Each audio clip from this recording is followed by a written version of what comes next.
কি কথা শোন?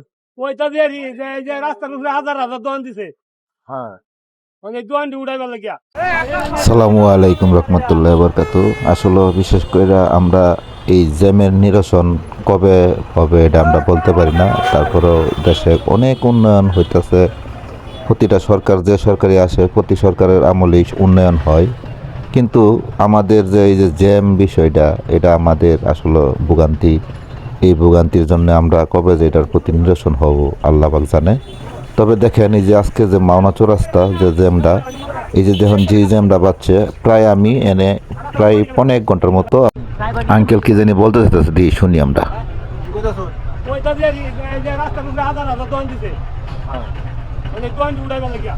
দোকান উঠে আপনি তো রিস্ক কালে হতে আমরা তো চলে খালো বনে এই দোকান তো নেম নাই। মেন রোড তো উড়া নিছা তোমরা দোকান। নেতা বেটা বাজার খাইতে দিয়ে আবার 100 টাকা বেশি একটা দোকান 100 টাকা। বিএনপি তো দিন না এত দিন চলবে। আমি যেরকম সব আমি নতুন সরকারের ঘটনা নেব মানে সব ঠিক হবে। নির্বাচনের আগে এটা শেষ হতো না। হ্যাঁ, নির্বাচনের আগে কি করতে? আগে তো নির্বাচন হেলে আসুন তো এইটাই দোকান আছে।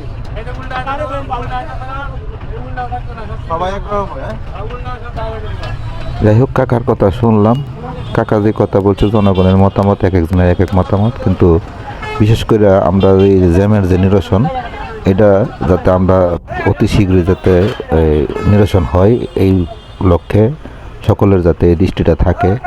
আর সকলেই আশা করি আমার ভিডিওটা একটু শেয়ার করে দেবেন। ধন্যবাদ।